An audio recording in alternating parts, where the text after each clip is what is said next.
Pensée critique, une plongée dans les rouages du cerveau pour affûter son esprit critique.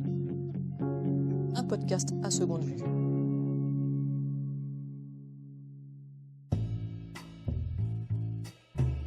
Bonjour chères auditrices et auditeurs, c'est Pierre de l'association À Seconde Vue. Bienvenue dans Pensée critique. Pour cet épisode, nous vous proposons un entretien avec Florian Kova. Il est chercheur en philosophie, chargé de cours à l'Université de Genève et enseignant en philosophie à l'Institut Florimond, à Genève également. Nous avons enregistré cet entretien au campus Biotech de Genève fin février 2026 et vous vous apprêtez à en écouter la première partie. Le deuxième épisode est déjà disponible sur votre application de podcast et sur notre site asegondevue.fr. Nous vous mettons le lien en description. Bonne écoute. Bonjour Florian Kova. Bonjour.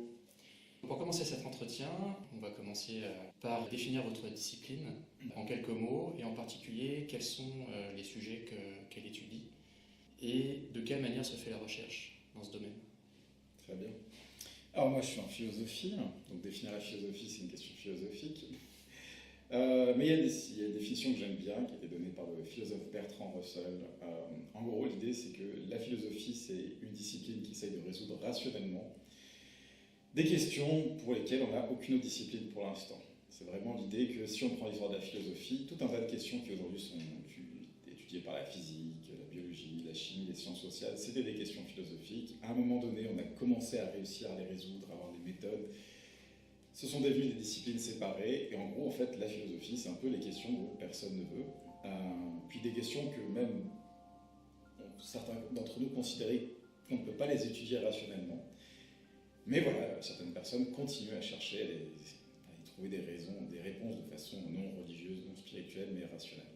C'est peut-être pour ça qu'à une certaine époque, les philosophes étaient aussi ceux qui étudiaient ces domaines-là, en particulier la médecine, les mathématiques. Alors exactement, la médecine et les mathématiques, c'est justement les deux disciplines qui sont un peu, qui existent même avant la philosophie, c'est vraiment les deux disciplines vraiment antiques, mais c'est vrai que la science de la nature, les sciences de l'homme, les sciences du langage, tout ça, c'était contenu dans philosophie.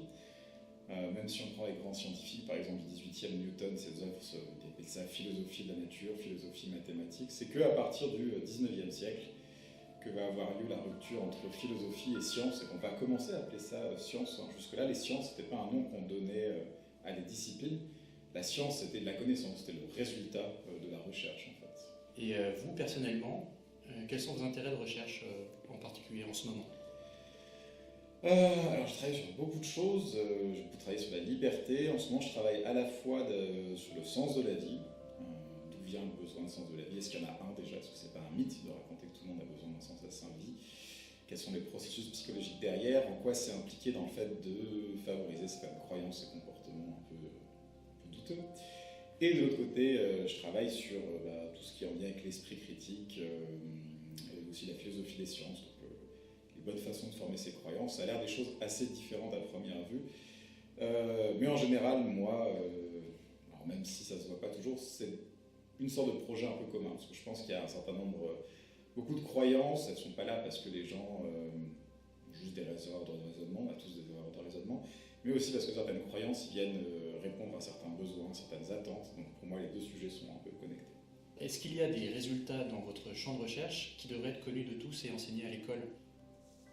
Alors comme c'est la philosophie, on n'a pas de résultats consensuels, on va dire, mais disons qu'il y a un certain nombre, on utilise un certain nombre de concepts, d'idées reçues, et certaines elles ont été remises en cause par la philosophie, et ça vaudrait le coup. Alors par exemple, moi je m'intéresse beaucoup à la philosophie des sciences, parce que voilà, une croyance que n'ont pas les scientifiques, mais qu'ont beaucoup de gens un peu sur la science quand ils s'y intéressent pas, c'est voilà, la science, ça consiste juste à observer, et puis ce qui est scientifique, c'est vraiment accepter ce qui a été prouvé à 100% par l'expérience.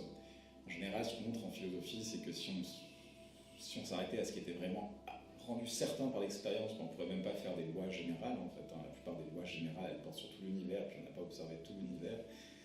Que donc une grande partie importante de la science, c'est aussi la théorisation. Ça, c'est très important, parce que beaucoup de rejets de la science, par exemple, on va rejeter la théorie de l'évolution. Il y a l'idée qu'on va rejeter la théorie, quelque chose qui n'est qu'une théorie, parce qu'on va se baser sur les observations. Mais il faut faut voir que la plupart des grandes découvertes scientifiques, ce sont des théories, justement. Ça n'a pas été des observations. On parlait de Newton tout à l'heure, je donnais comme exemple. Newton a révolutionné la physique, pas spécialement en faisant de nouvelles observations, mais en proposant une nouvelle théorie qui venait synthétiser des observations qu'on avait déjà. Donc ça, c'est quelque chose qui serait important pour moi dans quelque chose sur laquelle la plupart des philosophes des sciences s'accordent, même s'il y a beaucoup de désaccords par ailleurs, que voilà, la science, c'est pas juste on observe, et puis il y a des faits, puis on les collectionne, puis c'est ça la science, qu'il y a vraiment un travail théorique dans la science et que c'est très important de reconnaître la valeur qu'il a.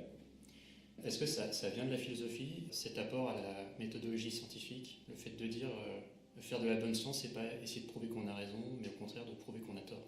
Alors oui, ça c'est une idée qui vient. Alors beaucoup en fait d'idées sur la science, qu'elle soit fausse ou vraie, viennent de la philosophie, parce que même celle que je viens de condamner en disant la science c'est juste observer, qui est à mon avis une idée très mauvaise et très populaire, elle vient aussi de la philosophie, une philosophie qui date d'il y a 400 ans, mais elle vient d'une certaine philosophie. Effectivement, ce que vous mentionnez, l'idée qu'il ne faut pas chercher uniquement à prouver qu'on a raison, mais aussi voir qu'est-ce qui pourrait prendre notre théorie au défaut. C'est une idée qui vient du philosophe Karl Popper, qui était très actif au XXe siècle, surtout dans la première moitié du XXe siècle, et qui a proposé ce qu'on appelle le réfutationnisme, l'idée que Popper, lui, écrit vraiment au XXe siècle. Comme je dis, le terme science apparaît vraiment au XIXe siècle dans son sens actuel, et comme la science devient très à la mode, dû à ses succès, il y a l'idée que tout se réclame un peu de la science. Donc l'un des problèmes de Popper, c'est comment on reconnaît pas ce qui est vrai ou faux, ce qui est notre question. Il y a des théories scientifiques fausses. Mais qu'est-ce qui est vraiment un effort scientifique? Est-ce qu'il y a une théorie qu'on peut continuer à explorer parce qu'elle est scientifique, une théorie qui n'est pas encore scientifique, qui est pseudo-scientifique ou juste pas scientifique? Et l'idée de Popper, c'est-à-dire que jusque-là, on avait beaucoup insisté sur l'idée que la science, on a une hypothèse, puis on essaye de prouver qu'elle est vraie, on voit ce qu'elle prédit, puis on teste, voir si ça prouve. Et sur l'idée, c'est que ça ne suffit pas parce qu'on peut mettre au point des théories qui peuvent être prouvées vraies, mais ne peuvent pas être prouvées fausses. Donc si on a le temps, je prends juste deux exemples. Alors un exemple que Popper prend, que je peux simplifier, c'est il prenait l'exemple d'un horoscope très simple. Si je dis demain il pourrait vous arriver malheur, si demain il vous arrive malheur, c'est quand même un succès pour ma prédiction. S'il vous arrive rien, j'avais juste dit il se pourrait que. Donc l'idée c'est que je peux prouver que c'est vrai, mais je ne peux pas prouver que c'est faux. Et l'idée de Popper, c'est qu'il y a certaines théories qui étaient comme ça. Alors lui, parce qu'il était psychologue de formation à la base, a pris l'exemple de différentes formes de psychologie, entre autres la psychanalyse freudienne, en disant voilà, ça c'est des théories qui en fait ont l'air très puissantes parce qu'elles peuvent tout expliquer, mais en fait leur problème c'est qu'elles peuvent tout expliquer, c'est-à-dire qu'il n'y a rien qui peut les prendre en défaut. Donc un exemple sur la psychanalyse freudienne, c'est que vous savez, dans la psychanalyse freudienne, il y a cette idée de complexe d'Oedipe. Sur la base de ça, on va prédire par exemple le petit garçon va préférer sa maman à son papa. Si vous testez ça, vous demandez à un petit garçon tu préfères ta maman ou ton papa et qui dit voilà, je préfère ma maman, hop là, succès de prédiction de la théorie, ça va dans le sens du complexe d'Oedipe. Mais qu'est-ce qui se passe si vous rencontrez un petit garçon qui dit que lui il préfère son papa? Freud avait une réponse à cette objection, il disait mais en fait c'est parce que dans certains cas le complexe d'Oedipe va tellement loin que l'enfant a donc envie d'épouser sa maman, de zigouiller son papa. Mais l'enfant a des remords du fait de vouloir zigouiller son papa, donc il va faire des efforts pour aimer plus son papa, donc il va dire qu'il aime plus son papa. Donc dans la théorie, en fait, peut prédire l'un et l'autre. L'idée de Popper, c'est ça, il ne faut pas juste voir comment est-ce qu'on peut prouver que la théorie est vraie, il faut voir aussi comment on peut prouver que la théorie est fausse. Et alors ça, c'est une théorie très intéressante de la science. Elle a certaines limites, parce que... alors c'est très bien comme état d'esprit, on est vraiment fondé là-dessus. Est-ce que c'est un bon critère de démarcation? L'idée c'est qu'il y a des théories, c'est pas toujours facile de voir qu'on peut les prouver fausses. Par exemple, beaucoup de paléontologie. L'idée de Popper, c'est vraiment dire que je peux imaginer, si une théorie est scientifique, je peux imaginer maintenant une expérience qui permettrait de montrer qu'elle est fausse. Donc là, nous par exemple, paléontologie, on a des fossiles sur l'évolution humaine. À partir de ces fossiles, on crée un scénario le plus probable, la meilleure explication pour ce qu'on a. Mais on ne peut pas dire qu'on peut tester directement ce genre de scénario. Voilà, par exemple, si je dis, entre telle espèce et telle espèce, il y a eu une forme intermédiaire d'humain, et qu'on me dit, oui, non, en fait, ça c'est pas scientifique, parce que sinon, il faudrait que tu fasses un test, il faudrait que là, tu creuses et tu me dises, tout de suite, tu puisses me trouver un fossile ou pas. Ça peut être une exigence un peu dure, mais en tout cas, il y a vraiment cette idée. Donc, en tant que théorie de la science, elle demande d'être raffinée, mais il y a cette idée que c'est important quand on a une idée de se demander, pas juste ce qui va la prouver, mais ce qui pourrait montrer qu'elle est fausse, et de faire attention aux deux. Et ce qu'a dit Karl Popper, c'est un des résultats de la philosophie qui est très intéressant justement pour la pensée et l'esprit critique. Oui, tout à fait. D'ailleurs, en fait, Popper propose lui-même une définition de l'esprit critique basée sur ses recherches, dans la logique de la découverte scientifique, je pense. Donc, il parle vraiment de ça. Il dit voilà, l'esprit critique classique, par exemple celui qu'on trouve au 17e, 18e, qui serait basé sur une perspective plus de Descartes. Ce serait l'idée qu'on commence vierge, on rejette tout, puis on va accepter uniquement les idées qui sont prouvées avec certitude.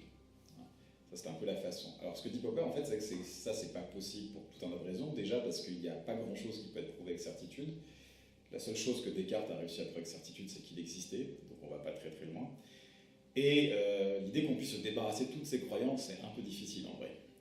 Donc, ce que Popper proposait, c'est un esprit critique pensé à l'envers, en disant voilà, on a des croyances, on est avec des croyances, on accumule des croyances au cours de notre existence, mais l'esprit critique, ça consiste pas juste ça consiste pas à accepter une croyance qu'on est sûr, puis voilà, les stocker, c'est fini, mais d'être toujours prêt perpétuellement à remettre en question ce qu'on croit déjà. Donc l'idée que voilà, il y aura toujours des erreurs, parce qu'on ne peut pas reprendre à zéro, puis être sûr, mais il faut toujours par contre être prêt à mettre à l'épreuve ce qu'on croit, à chercher des occasions de se dire ah, en fait, je crois ça, comment je peux mettre cette croyance à l'épreuve.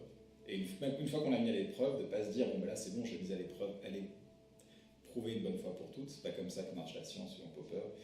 C'est pas comme ça que marche l'esprit critique selon lui, mais de se dire, bon, pour l'instant, cette croyance, elle a été mise à l'épreuve, elle a tenu, mais je dois quand même être ouvert à la possibilité qu'un jour elle soit réfutée.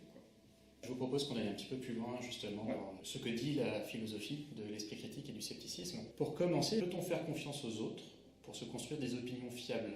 Est-ce qu'il ne vaudrait pas mieux penser par soi-même? Alors oui, c'est toute la question du penser par soi-même. C'est quelque chose sur lequel il y a pas mal de débats philosophiques en ce moment. Donc ouais, il y a vraiment l'idéal de penser par soi-même, c'est quelque chose qui apparaît au XVIe, qui s'amplifie au XVIIe jusqu'au XVIIIe siècle philosophiquement. Une des grandes figures du penser par soi-même, c'est Descartes, mais même si on prend d'autres philosophes de l'époque comme Locke, il y a vraiment cette idée très simple que c'est vraiment une défense de l'idée qu'une vraie connaissance, c'est une connaissance que vous avez acquise par vous-même. Donc un exemple très simple, auquel souscriraient beaucoup de philosophes du XVIIe, c'est que vous avez appris le théorème de Pythagore en classe, mais est-ce que vous savez que le théorème de Pythagore est vrai? Si vous acceptez le théorème de Pythagore que parce qu'on vous a dit qu'il était vrai, vous ne savez pas vraiment que c'est vrai. La seule façon de le savoir, c'est de refaire les démonstrations par vous-même. Alors bien sûr, vous pouvez vous inspirer pour le coup des démonstrations qui existent déjà, vous pouvez vous baser sur le travail des autres, mais tant que vous ne l'avez pas vérifié par votre propre raisonnement, vous ne savez pas, vous faites juste confiance. Donc il y a classiquement une sorte de séparation entre la véritable connaissance, puis la connaissance qui est acquise juste par autrui. Et vraiment, penser par vous-même, chez les philosophes de l'époque, ça voulait vraiment dire ça. On peut s'inspirer des réflexions des autres, on peut se baser dessus, mais par contre, la preuve doit forcément venir de nous-mêmes. Pas juste dire, voilà, c'est vrai parce que quelqu'un l'a dit. On peut dire, c'est vrai parce qu'il y a cet argument, et que cet argument, j'ai trouvé chez quelqu'un, mais moi, je le trouve bon parce que je peux refaire l'argument pour moi-même. Mais par contre, on peut pas juste dire, voilà, j'ai accepté que c'était vrai parce qu'il y a beaucoup de témoignages. Par exemple, c'était quelque chose qui discréditait... Voilà, c'est un truc qui existe encore aujourd'hui, c'est l'idée que la connaissance mathématique va être plus de la connaissance que la connaissance historique. Les mathématiques, vous pouvez théoriquement refaire les démonstrations par vous-même, alors ça nous paraît un peu bizarre, mais pour des philosophes comme Descartes qui avaient tout retrouvé les mathématiques dans leur lit quand ils étaient adolescents, c'était quelque chose de concret, cette idée-là. Ou Pascal qui à l'âge de 10 ans avait déjà retrouvé une certaine partie des théorèmes d'Euclide. Voilà, c'était vraiment des gens qui étaient dedans.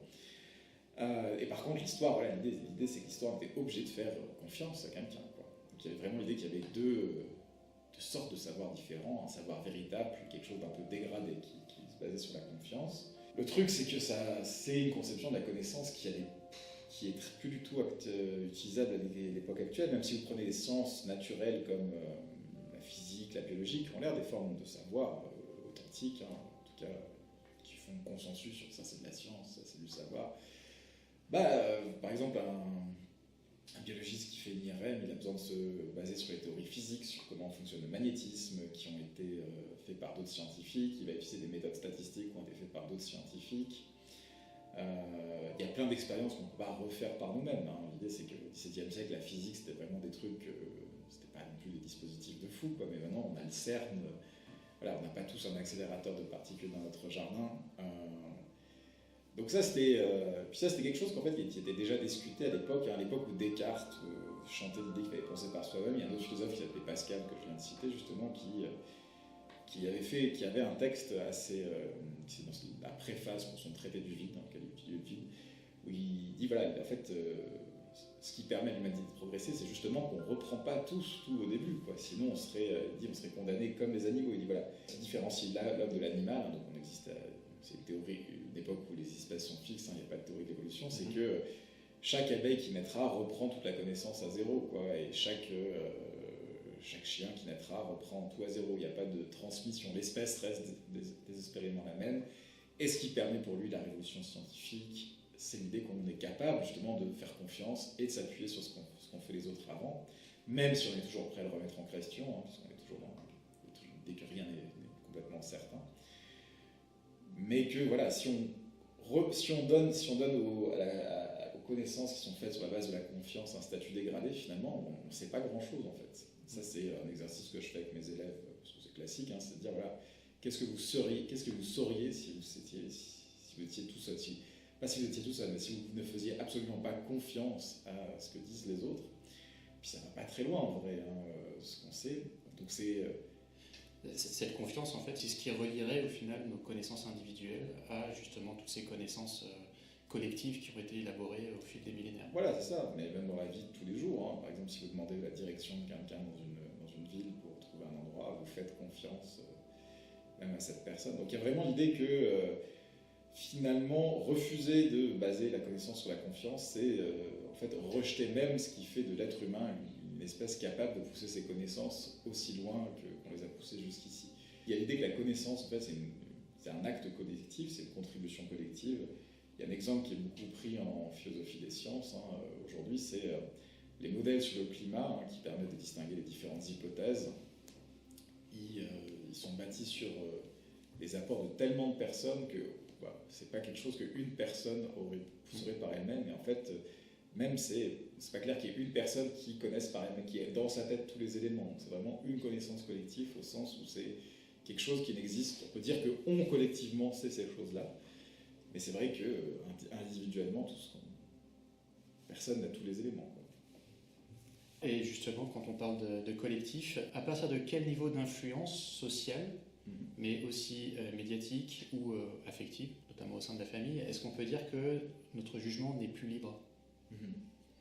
Alors ça rend une question très très très profonde sur la nature de la liberté, qui date depuis un moment, hein, mais donc, tout le monde alors, il y a un premier degré de la liberté sur laquelle tout le monde s'entend. L'idée, c'est qu'on est libre quand on n'est pas forcé par quelqu'un.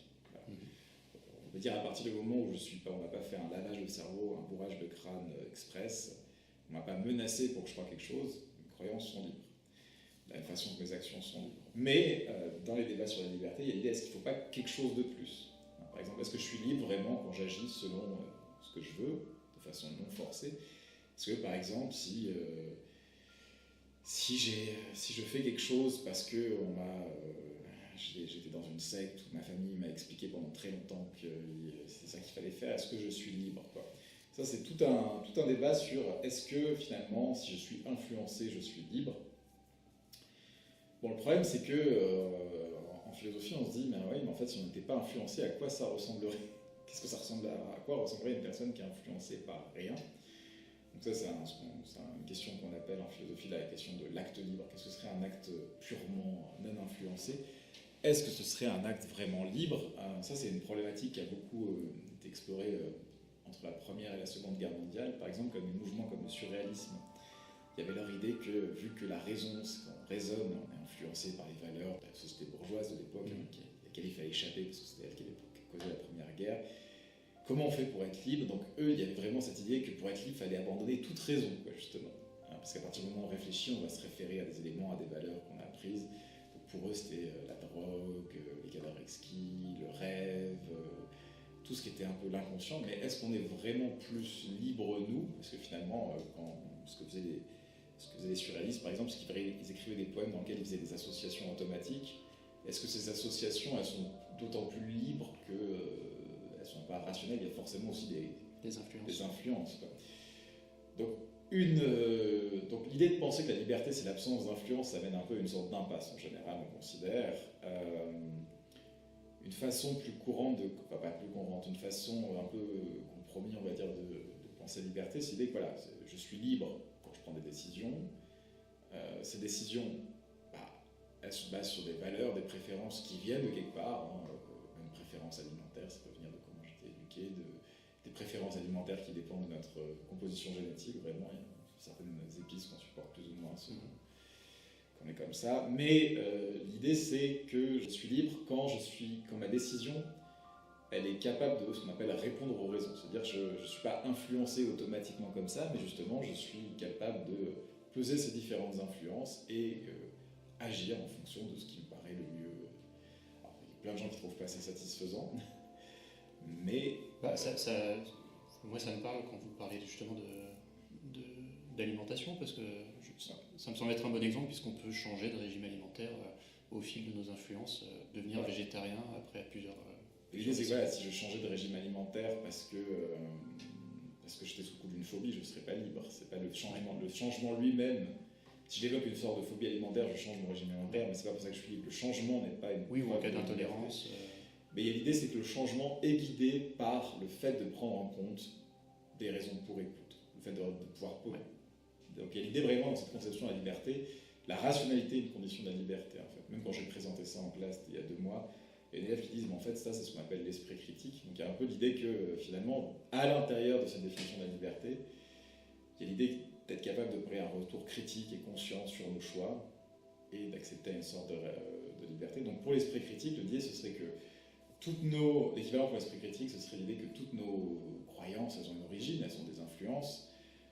Mais comme disait, en fait, c'est ce que disait Popper sur la définition de l'esprit critique, c'est d'être capable non pas de rêver à un truc où on ne serait pas influencé, on aurait tout dicté par nous-mêmes, ce qui est impossible, mais par contre de ne pas être enfermé dans ce qu'on a accepté, d'être capable de changer sur la base de raison et de sélectionner certaines de ces influences plutôt que d'autres sur la base d'être dans une sorte de processus dynamique où les nouveaux éléments nous permettent de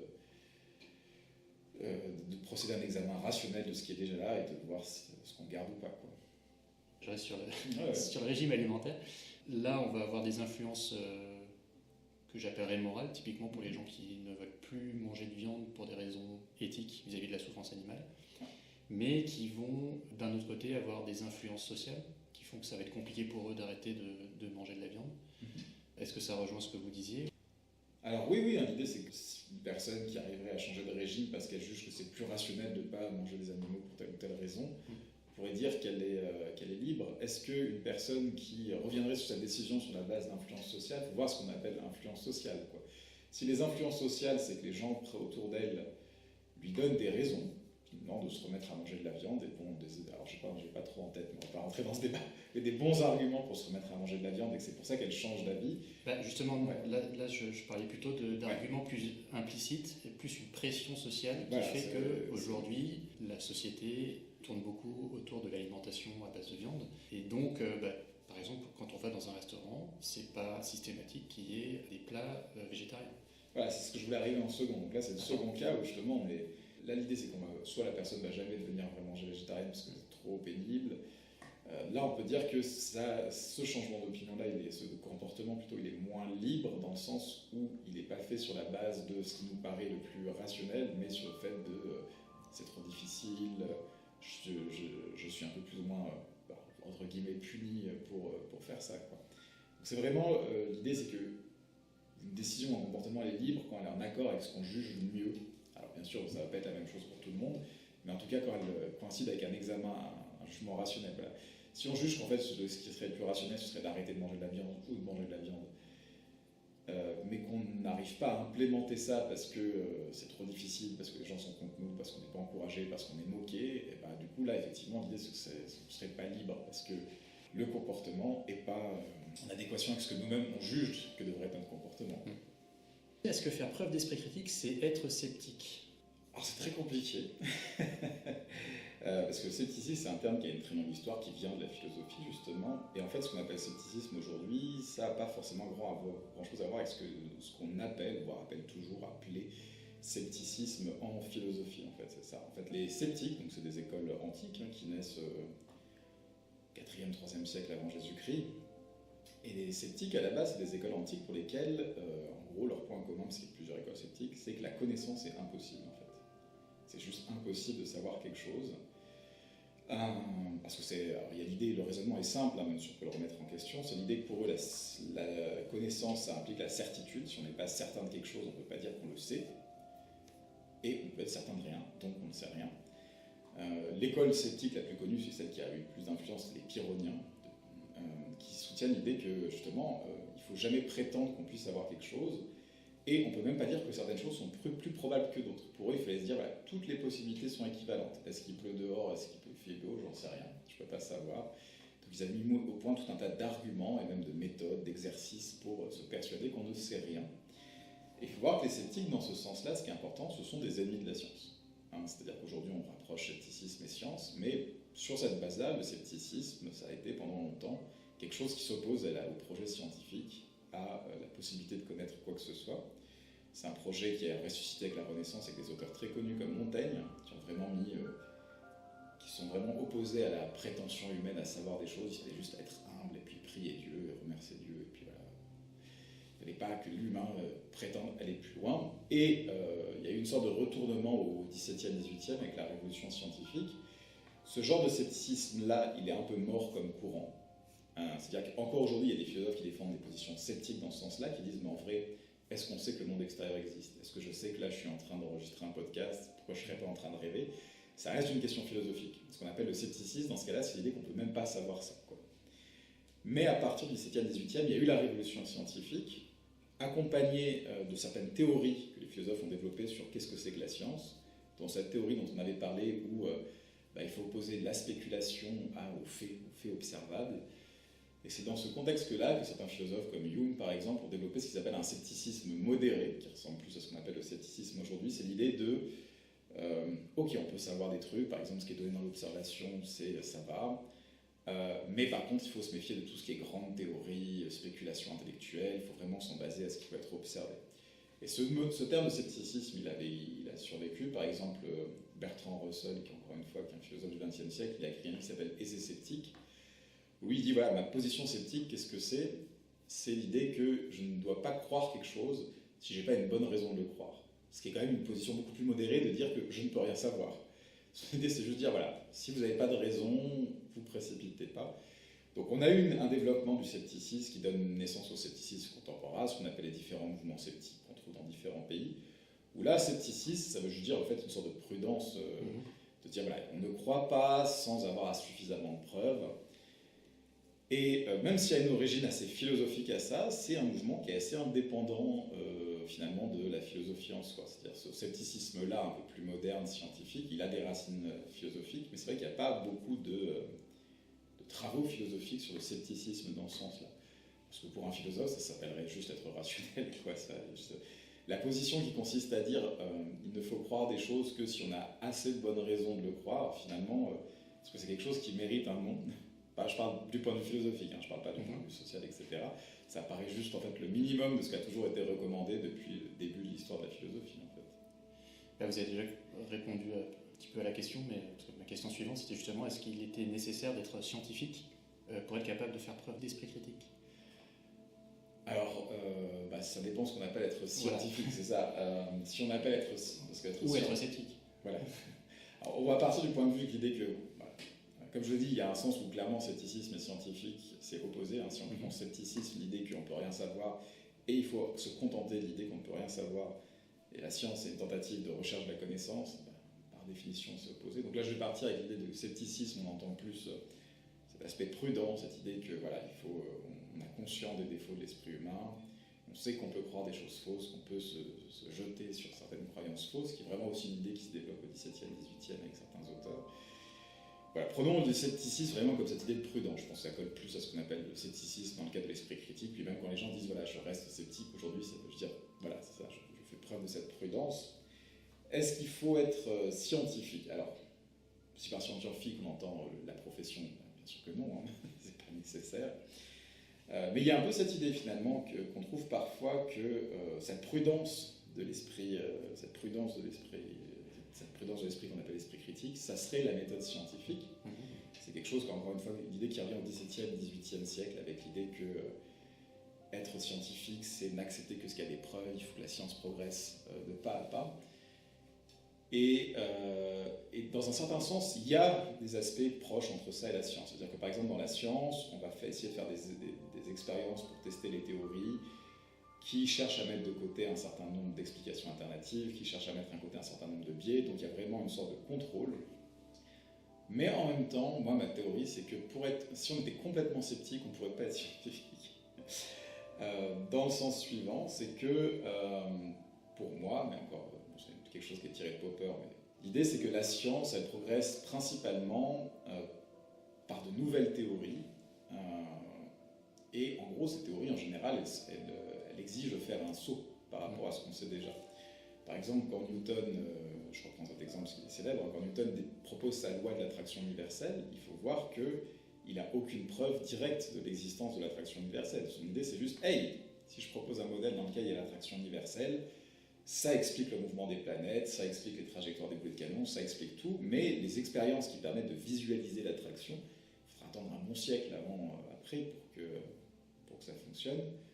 Si on prend un autre exemple, si on prend la théorie de l'évolution de Darwin, voilà, Darwin, quand il propose sa théorie de l'évolution, il dit voilà, en fait, si vous acceptez la théorie de l'évolution, ça explique un paquet de trucs.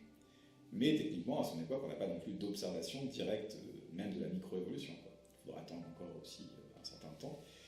Donc pour moi, en fait, il y a un peu cette tension où, pour moi, la science, elle progresse avec des tentatives d'aller au-delà de ce qu'on sait, des trucs un peu fous, on se dit, tiens, mais pourquoi il n'y aurait pas ça ? Comme dit Popper, après, au fur et à mesure des tests, on va supprimer certaines théories, il n'y a que celles qui tiennent qui restent. Mais il y a un côté, pour moi, il y a un côté dans la voilà, il y a un côté pas prudent dans la science. En fait, il faut accepter, en tant que scientifique, de suspendre son jugement à un moment donné, pour pouvoir accepter que la science puisse évoluer. Ouais, mais en fait, même plus, j'ai l'impression qu'il faudrait même accepter de se tromper. C'est plus ça, c'est Popper qui dit que l'erreur, c'est un carburant du progrès scientifique. Hein. Bah, ça rejoint ce qu'on disait tout à l'heure, c'est faire de la science, c'est essayer de prouver qu'on se trompe. C'est ça, mais du coup, ça demande de faire des hypothèses un peu folles en se disant que, voilà. L'idée, c'est qu'on va progresser parce qu'on va résoudre une question. Il y a une dizaine de scientifiques qui vont nous proposer une dizaine de théories différentes qui sont chacun les leurs, et chacun vont essayer de les défendre tout en sachant que, pour l'instant, il n'y a pas... Donc oui, en gros, il y a un côté pas prudent, il y a un côté audacieux. C'est d'ailleurs Popper qui dit que l'idée que la science, c'est quelque chose qui doit faire des prédictions audacieuses. Et j'ai l'impression que du coup, voilà, le scepticisme, c'est plus une sorte de prudence. Donc, j'ai l'impression qu'il y a quelqu'un qui serait purement sceptique, il devrait mettre de côté un peu son scepticisme 2 secondes pour pouvoir faire de la science dans ce sens-là. Je sais que ça paraît un peu paradoxal, mais voilà, dans les mouvements sceptiques, il y a vraiment cette idée de prudence, qu'on ne va pas se jeter au-delà de ce qu'on sait, on va regarder ce qui est déjà prouvé, justement, qu'on veut pas... Et j'ai l'impression que pour que la science propose, il faut qu'on ait quelques savants fous un peu qui décident « ouais, moi je pense que c'est comme ça », alors qu'ils n'ont aucune preuve, et après on va tester, on va chercher des preuves. Mais en tout cas, il faut accepter de se tromper. Quoi. Vous parlez de prudence, cette prudence-là, c'est ce qu'on appelle la prudence épistémique. Ouais, c'est ça. Ok. Question suivante, pour aller un petit peu plus loin, et justement pour éprouver un petit peu ce que vous venez de dire, est-ce qu'on peut être expert et avoir tort ? Et je donne un exemple, c'est pour une personne qui se revendiquerait expert en astrologie ou en homéopathie, en quoi est-ce que leur expertise, elle serait de moins bonne valeur que celle d'une autre personne ? En fait, ça dépend de ce que c'est un expert et de comment on conçoit l'expertise. Le modèle classique de l'expert, c'est quelqu'un qui a accumulé beaucoup de connaissances dans un domaine et qui peut donc, plus que la moyenne, faire des bonnes prédictions ou porter un jugement vrai sur le domaine, on va dire. Alors, c'est un peu différent dans l'expert scientifique. Mais dans la philosophie, dans la psychologie de l'expertise, l'idée c'est que qu'est-ce qui est essentiel pour construire l'expertise ? C'est l'existence de feedback. Alors, qu'est-ce que ça veut dire ? Ça veut dire que comment est-ce que vous développez une expertise ? Vous faites des trucs, et si ça marche, vous avez un signal très clair qui vous montre que ça marche, et si ça ne marche pas, vous voyez que ça ne marche pas. Et du coup, vous allez corriger votre comportement, et vous faites ça pendant votre formation, et à la fin, vous convergez vers... Alors quelque chose qui n'est pas forcément infaillible, toujours possible de se tromper, mais quelque chose qui vous permet d'être correct la plupart du temps. Et toute la question, c'est de savoir, si l'expertise, ça demande l'existence d'un feedback comme ça, est-ce qu'on peut avoir des champs dans lesquels il n'y a pas de feedback? Alors, je vais vous donner un exemple. Prenons un truc tiré de la psychanalyse, plus ou moins, le test de Rorschach. Je ne sais pas si vous voyez ce que c'est les taches en forme de papillon, machin. Est-ce qu'on peut être expert dans le test de Rorschach? Imaginons, c'est ma vie, j'ai fait passer pendant 30 ans des tests de Rorschach aux gens, puis j'ai interprété leur psyché intérieure sur la base de ce qu'ils disaient sur les dessins. Est-ce que ça fait de moi un expert? La réponse est peut-être que non, parce qu'il n'y a rien qui me signale quand je me trompe, en fait. Ça, c'est quelque chose qui a été intéressant, parce qu'il y a des tests qui ont été faits pour voir à quel point les experts qui font passer le test de Rorschach ont une sorte d'accord, et leur accord est nul. Il y a vraiment des expériences où on leur a donné les tests qui avaient été faits, parce déjà on a fait passer certains tests de Rorschach à des nazis qui avaient été condamnés dans l'après-guerre, pendant Nuremberg et tout. Donc on avait leurs réponses, et il y a des tests qui ont fait lire ces réponses à différents experts, puis les différents experts sont tombés sur des interprétations complètement différentes, qui ne décelaient pas forcément la nature un peu problématique des individus. Donc il y a cette idée qu'ils ont passé du temps dessus, mais il n'y a jamais eu quelque chose qui leur permettait de se dire « Ah là je me trompe, ah là je me trompe pas, là j'ai réussi ». Et donc de corriger en fait, de calibrer leur comportement. Et donc dans ce cas-là, ils sont experts dans un sens très large, où ils ont fait ça toute leur vie, mais il n'y a pas d'expertise qui a été construite. Est-ce que vous voyez l'idée? Donc mon idée, c'est qu'il y a certains domaines dans lesquels, en psychanalyse par exemple, on ne peut pas vraiment être expert dans le second. On ne peut pas être expert dans le premier sens, on a fait ça toute sa vie, on a lu tout Freud, tout ce qu'on veut. Mais on n'a pas le processus qui permet de construire, de voir ses erreurs, parce que en plus, savoir quand est-ce qu'on a aidé ou guéri un patient, c'est même très subjectif dans ces domaines-là, si on n'a pas des mesures très précises. Donc il n'y a pas de construction progressive de l'expertise comme ça, en fait. Le problème tient peut-être à la définition qu'on donne à expert, parce que typiquement, vous parliez du test de Rorschach et des psychanalystes. Aujourd'hui, il y a des experts judiciaires qui utilisent ces tests et la psychanalyse pour expertiser des personnes, malgré le fait qu'il n'y ait pas de tests permettant de valider ce qu'ils utilisent dans leur expertise. C'est ça, en fait, ce qui manque dans beaucoup de domaines, donc dans celui-là, c'est qu'on a En fait, il y a un truc assez classique. Dans beaucoup de domaines, le fait que quelqu'un ait passé beaucoup de temps à le faire, ça va corréler avec le fait que les gens deviennent bons à faire ça. Par exemple, quelqu'un qui a joué à un instrument pendant 30 ans, on s'attend à ce qu'il soit un peu meilleur quand même que quelqu'un qui vient de commencer. Mais les profs de musique pourront vous dire aussi que si vous entraînez tout seul sans retour d'un prof pendant 30 ans, vous pouvez aussi prendre de très mauvaises habitudes et faire pire sur certains points que finalement quelqu'un. Mais par exemple, si on part de la psychanalyse pour pas toujours taper sur les mêmes choses, je ne sais pas si vous voyez qui est Philippe Tetlock, c'est quelqu'un qui a beaucoup travaillé sur les biais et la rationalité. Et il est très connu parce qu'il a fait des recherches qui ont pris beaucoup de temps, beaucoup d'investissement sur les experts politiques en fait. Il a pris beaucoup d'experts politiques, donc des gens qui interviennent dans les médias, qui interviennent à la télé, dans les journaux, qui donnent leur avis sur tout, l'économie, la politique. Et il les a suivis pendant une longue période en leur demandant de faire des précisions très précises sur certains événements qui allaient se produire. Alors c'était pas assez à cet âge-là, mais par exemple on aurait pu faire demander aux experts est-ce que vous pensez que la Russie va attaquer l'Ukraine dans 3 mois, quelque chose comme ça. En fait, ce qu'il a remarqué, c'est que en fait, pour la plupart des experts, les performances ne sont pas supérieures au hasard. Mais c'est... alors que c'est des gens qui ont passé leur vie à faire ça. Et encore une fois, c'est parce que c'est des domaines dans lesquels c'est très dur de savoir exactement quand est-ce qu'on a eu tort. Parce qu'on peut se dire, oui, mais en fait, j'avais prévu qu'il n'y aurait pas de guerre, mais en fait, il y a eu telle autre chose qui est venue interférer, donc ma prédiction n'était pas mauvaise, quoi.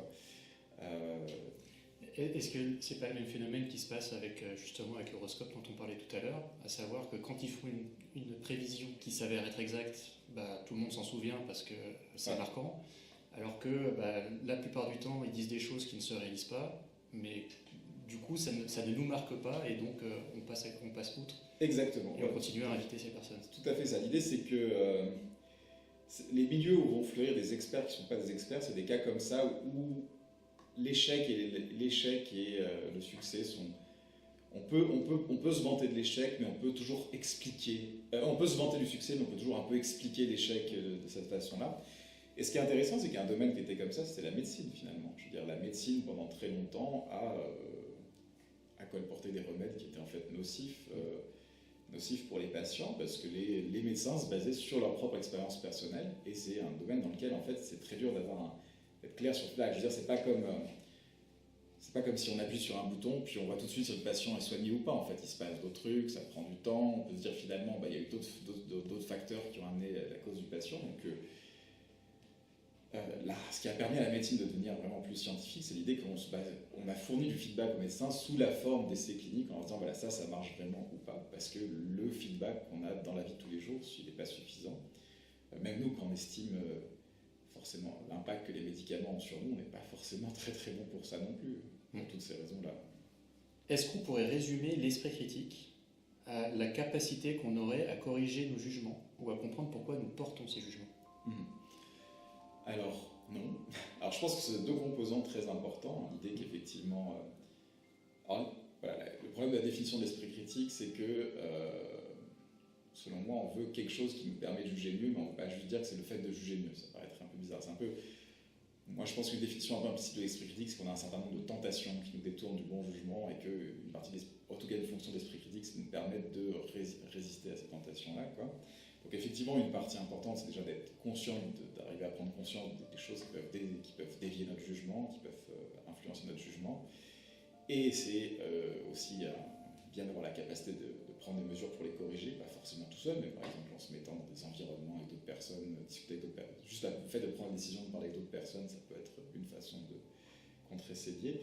La raison pour laquelle je dis non est très technique, mais c'est en fait dans la définition de l'esprit critique, on distingue entre les compétences, le fait de savoir faire quelque chose, et ce qu'on appelle la disposition, ça veut dire avoir l'envie de le faire. Et on pourrait très bien imaginer quelqu'un qui finalement saurait faire ces choses-là, mais n'a juste pas envie. Alors ça, c'est quelque chose d'assez intéressant qui est assez peu étudié, mais il y a des chercheurs qui travaillent dessus. C'est pas clair que les gens aient forcément mettent en priorité le fait d'avoir des croyances vraies. Par exemple, il y avait des études assez intéressantes qui sont parues en psychologie. Il y a une chercheuse qui s'appelle Tania Lombroso qui travaille un peu justement sur l'épistémologie implicite des gens. Et les gens lui expliquent qu'il y a des domaines dans lesquels, pour eux, ce qui est le plus important, c'est pas de s'assurer de juger bien. Alors elle prend deux exemples. Elle dit voilà, si vous avez un ami et qu'il y a des accusations contre lui, est-ce que pour vous le plus important c'est d'être rationnel et impartial ou de faire primer l'amitié et de prendre le parti de votre ami? Et beaucoup de gens vont dire c'est de prendre le parti de mon ami, parce que c'est une obligation d'amitié. C'est pareil pour des croyances qui protègent le groupe, etc. Dans ce cas-là, on pourrait imaginer que ces personnes-là, elles auraient potentiellement, dans ce cas-là, les capacités de remettre en question leur jugement, mais elles n'ont peut-être juste pas envie. Il y a des choses qui suggèrent que dans la religion, c'est un peu pareil. Donc d'autres études par la même psychologue qui suggèrent que voilà, les gens disent très clairement, explicitement, ce pas des expériences très compliquées, que dans le domaine religieux, donc c'est des gens qui sont croyants, dans le même domaine religieux, pour eux, ce qui compte le plus, c'est pas de penser avec l'esprit, mais de penser avec le cœur, et c'est ça qu'ils mettent en avant. Donc on pourrait imaginer des gens qui ont les capacités, qui ont développé ces capacités à l'école, dans leur éducation, mais qui ont décidé que finalement, ça ne valait pas la peine de les mettre en place, parce qu'il existe des choses plus importantes, en fait. D'ailleurs, c'est quelque chose qu'on retrouve dans beaucoup de trucs un peu spirituels, la dévalorisation du cérébral, de l'intellectualité sur la valorisation de l'intuition. Donc pour moi, dans l'esprit critique, en plus de ces capacités, il faudrait aussi que la personne intègre une certaine valorisation du fait de faire usage de ses capacités. En fait, l'esprit critique, ce ne serait pas juste avoir ses capacités, c'est aussi avoir un certain goût pour ne pas accepter, une certaine envie de ne pas accepter des choses qui ne sont pas rationnellement justifiées. Donc, pour prendre un exemple qui peut parler aux gens, c'est peut-être vous avez vu des gens vous-même qui partagent une rumeur, puis qu'ils la trouvent extrêmement drôle ou intéressante, etc. Est-ce que, si vous arrivez et vous dites, mais en fait, il n'y a pas de raison d'accepter, la rumeur n'est pas fiable, est-ce que vous n'êtes pas un peu rabat-joie? Et le problème, c'est que voilà, il y a un peu cette idée que dans certains cas, ça ne vaut pas le coup d'être rationnel. D'ailleurs, ce qui est intéressant, c'est que beaucoup d'études récentes sur la circulation des fake news sur Internet suggèrent que beaucoup de gens les partagent sans croire vraiment qu'elles sont vraies, en fait. Mais c'est juste que c'est drôle, intéressant, rigolo. Et la question, c'est il y a clairement des cas où ce n'est pas notre priorité, la fiabilité de l'information, la rationalité. Et peut-être qu'une partie de l'esprit critique, ce serait un peu de rehausser les exigences qu'on a sur ces points de vue-là. Est-ce que les biais cognitifs sont des défauts qu'on devrait éliminer ou bien est-ce que ce sont des outils adaptatifs qu'il faudrait réinterpréter? Bon, la théorie, c'est que c'est un peu des deux, mais ça dépend en fait. Donc, déjà, biais cognitif, il faut voir qu'il y a les biais cognitifs, c'est on va dire les penchants automatiques, des opérations de notre esprit à faire automatiquement. Alors déjà, le côté adaptatif, il faut vraiment voir que tous les biais cognitifs ne sont pas forcément innés. Il y a vraiment des biais, prenons un exemple très clair. Bon, voilà, l'appel à la nature, c'est un sophisme assez classique qui joue sur tout un tas d'associations, l'idée qu'on va associer la nature à quelque chose de positif, l'industrie à quelque chose de mauvais.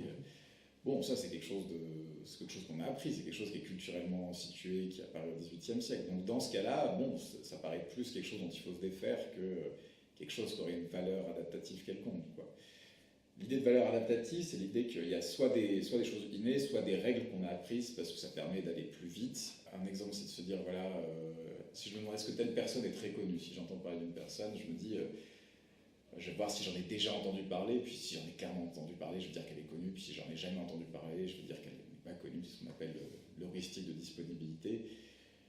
C'est une règle qu'on peut utiliser, quoi. C'est pas la règle parfaite. Ça devient un biais si c'est un biais parce que dans le sens où on va avoir techniquement sauté sur l'idée qu'on en a entendu parler souvent, donc c'est une personne qui est connue, ce qui n'est pas forcément le cas. On est peut-être juste dans un milieu très très restreint.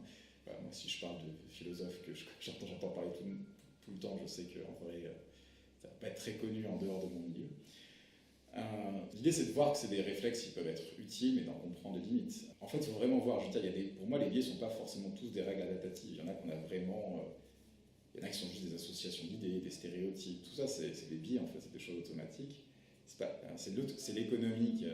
l'économie comportementale qui a insisté sur le côté rationnel des biais, dans le sens, pas rationnel au sens classique, mais au sens où ça peut être utile dans certains domaines, et il y en a plein qui le sont. Hein. Mais il faut voir qu'on peut imaginer des cas de biais qui ne sont pas du tout utiles. Donc c'est toujours bien de prendre conscience de ces biais, puis de voir si on veut garder un peu ce genre de règles consciemment, quoi. Par exemple, moi, un biais que j'aime beaucoup, c'est pas vraiment un biais, hein, ce qu'on appelle l'effet Tiffany, je ne sais pas si vous savez ce que c'est. C'est vraiment l'idée que Tiffany, c'est un nom qui existait déjà au Moyen-Âge, en fait, mais que si je vous demande est-ce que Tiffany ce serait un nom qui irait bien pour un personnage de Moyen-Âge, vous allez me dire non, quoi. Ouais. Parce qu'en fait, vous n'avez pas vu beaucoup de trucs dans votre vie où il y avait Moyen-Âge, ce qui se passe au Moyen-Âge, dans lesquels j'appelais Tiffany, vous avez préféré les appeler Guenièvre par association. Donc l'idée, ça c'est, voilà, clairement, même moi, qui connais les faits, qui ai eu l'idée que Tiffany, c'est un prénom répandu au Moyen-Âge, ça me paraît toujours pas naturel d'avoir quelqu'un du Moyen-Âge qui s'appelle Tiffany. Ça, c'est un biais qui est juste dit à des associations d'idées, hein, c'est juste, on a eu, statistiquement, on a vu plein de fictions où les gens au Moyen-Âge, ils s'appellent Cunégonde, je sais pas quoi. Puis Tiffany, on l'a toujours vu on a toujours entendu des contextes modernes. Ouais. Est-ce que ça, c'est un biais très adaptatif? Je pense pas du tout, quoi. Est-ce que là, c'est pas lié justement à du fait qu'on soit francophone et que Tiffany, c'est un nom à consonance aussi, francophone, peut-être, ouais. Fait que pour nous, ça nous semble bizarre, mais pour un anglophone, c'est quelque chose de plus naturel. Croire, mais l'effet, le nom, il s'appelle Tiffany Effect, ça vient du monde anglophone. Donc, même pour les anglophones, c'est clair que ça paraît trop bizarre que quelqu'un au Moyen-Âge pourrait s'appeler Tiffany. Parce que ce serait l'effet Tiffen. Ouais, peut-être en français. Ça marcherait mieux. Ça a une meilleure consonance, médiévale. Mais ce que je veux dire, ça, c'est un biais cognitif. C'est-à-dire que voilà, on a une sorte de truc automatique qui se dit non, c'est pas possible qu'un personnage s'appelle comme ça. Il n'y a aucune valeur adaptative dans un biais comme ça, quoi. Et je pense que beaucoup de biais sont comme ça. Vraiment, je pense que l'étude des biais, elle est biaisée. Par le fait que ça a beaucoup été étudié en lien avec la prise de décision, en lien avec l'économie, où on s'est concentré sur les règles de décision. Et à mon avis, les biais qui sont impliqués dans la décision, ils vont avoir tendance à être plus rationnels en moyenne, parce que de toute façon, si vous vous basez sur des biais qui, en moyenne, sont complètement irrationnels, vous n'allez peut-être pas les conserver longtemps, parce que vous n'êtes peut-être pas survivre longtemps tout court. Mais je pense que quand on sort du champ décisionnel, il y a plein de biais qui sont juste pas adaptatifs. Et toujours sur les biais, est-ce que le fait d'en avoir conscience, donc des biais que l'on porte, auxquels on est soumis, ça suffirait à être plus libre dans nos jugements et dans nos choix? Alors on est d'accord que le fait d'en avoir conscience, ça élimine pas les biais. Comme je disais, je prenais l'effet Tiffany parce que je trouve que c'est un peu un truc, même si on sait, Il y a plein de trucs comme ça qui sont historiques. On se dit, même si on sait qu'en vrai, c'était pas comme ça paraît plus naturel que ce soit comme ça. J'ai plus d'idées en tête, mais il y a plein de trucs qu'on a vu 10 fois dans des fictions, nous expliquer qu'en vrai, c'était pas du tout comme ça. Voilà, par exemple, il y a des débats sur... c'est Nolan, un cinématographique, qui va adapter l'Odyssée. Et puis, il y a plein d'historiens qui font, mais en vrai, les armures d'époque, c'était pas des petites jupettes, c'était des trucs vraiment qui, pour nous, sont ridicules. Genre des trucs horribles. Mais voilà, on se dit, non, ce serait trop bizarre de voir le film comme ça. On veut l'esthétique qu'on a appris. Donc on sait très bien dans ces cas-là qu'effectivement on a des biais, on sait effectivement que oui, ça marche mieux quand le méchant il est pas beau dans un Disney, voilà, tous ces trucs on en a conscience, ça nous en débarrasse pas, l'idée c'est est-ce que ça nous en libère. Donc il faut voir ce qu'on appelle liberté, il y a plein de définitions de la liberté, plein de degrés de liberté différents en philosophie. L'idée c'est que ça peut toujours influencer nos perceptions, nos décisions, mais ça nous donne plus de chances de limiter leur influence si on en a conscience. Après, l'idée, c'est qu'il y a un risque en cherchant à limiter les biais. Des fois, on peut, comme on n'a pas exactement la dose, on peut tomber dans le travers inverse. Ça, c'est des études comme ça qui montraient des études sur les dilemmes moraux chez les Américains. Il faut sacrifier une personne pour en sauver 5. Voilà, quand on mettait des minorités sur les voies. C'est le tramway. Ouais, c'est le tramway. Mais quand on demandait s'il fallait sacrifier une minorité, par exemple une personne noire, pour en sauver 5 blancs. Chez les personnes qui étaient très à gauche, il y avait l'idée que ça devenait extrêmement immoral, plus que si c'était une personne blanche à sacrifier pour 5. Je pense qu'il y a l'idée qu'ils essayaient de se dire attends, peut-être que si j'ai envie de sacrifier la personne, c'est peut-être un biais, donc je vais dire qu'il ne faut pas sacrifier la personne pour le corriger. Ouais. Et du coup, ça avait une sorte d'écart où il fallait protéger encore plus les noirs que les blancs. Et donc là, il y avait l'idée qu'ils avaient conscience de l'existence de biais ratios. D'ailleurs, pour les gens qui étaient à l'autre extrême du spectre politique, il y avait une tendance un peu dans l'autre sens. Mais en voulant la corriger, ça donnait aussi une sorte de biais dans l'autre sens. Quoi. Un petit peu comme les jeunes, l'adolescence qui veulent justement s'émanciper du carcan parental et qui vont faire l'extrême inverse sans se rendre compte qu'en fait, du fait de faire l'opposé de ce que voudraient leurs parents, ils sont quand même soumis à l'influence de leurs parents. C'est ça, l'idée c'est que il ne faut pas se définir que contre quelque chose, mais c'est bien d'avoir un standard vers lequel être pour, parce que sinon on est toujours finalement en train de se définir par rapport au point qu'on cherche à rejeter. C'est tout pour cette première partie. Pour la suite, rendez-vous sur votre application de podcast ou sur notre site asecondevue.fr. Le lien est dans la description. À bientôt.